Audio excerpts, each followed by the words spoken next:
Tā, nu pagaid, kad es sāku taisīt, īstumā kamera redz labāk nekā ar aci. Kad es sāku taisīt fokus, tumsā sūdīgi fokusēs, kad es sāku taisīt šodien, pat zils debesis, bet ārā ir nakts, varētu teikt, ir 9 jau vakarā. Nu, droši vien grauds dara savu, bet šitas ir gaišākais, ko var uzlikt. Protams, var vēl gaišāk, bet tur kaut kad ir sāks raustīties. Nu, kad es sāku šodien? Es sāku šodien no 11. Tad es aizbraucu līdz vieniem pauzē. Un tagad ir 9. Un šī būs mūsu meditāciju istaba. Iekšā būs ugunskurs. Augšā būs vaļā galiņš, kur dūmi nāk ārā. Un arī galiņš, lai pārsvarā bija tā, ka tie pirmīdā pa dienu celdē mušas iekšā. Pagaid, mēs šodien gaišāk uzlikt. Nē, pagaid, šitas.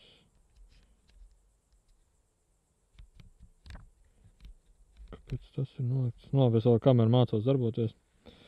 Un odi arī pa augšu, lai lido ārā. Tas baigi labais bonus ir. Man rāda, ka gaišums ir nolikts uz -3, un tur būs jāpagriež gaišāk, nezinu, kāpēc tā. No, tur kameras vēl mātos. Nu, iesim iekšā, paskatīties, kas ir. Un būs ventilējamais lodziņš. Mēs reiķinām iekšā, ka 26 cilvēki var salīst. Moška, kad pirmie gulēs rindā, un te būs loks, kuru attaisi vaļā, lai, nu, jo pa dienu būs baigi karsts iekšā, nu, īpaši saulē būs karstā, tā lai te dūmi viss nāk ārā. Nopiesim riņķī.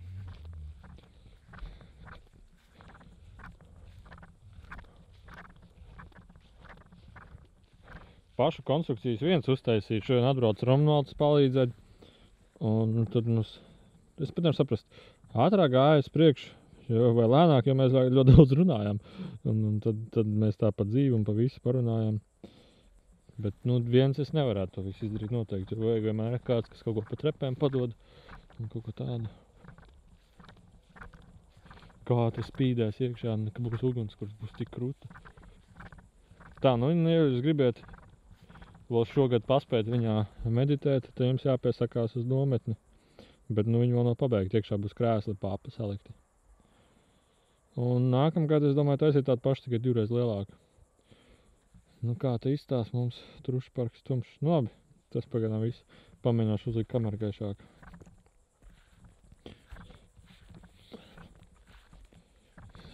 Tik forši īstenībā izstās, man patīk riktīgi. Nākamgad možda būs jātaisa dubulto plēvi, vai tie rāmīši daudz biežāki. Gribās, lai viņi visu gadu nostāv. Nu, paldies par skatīšanos!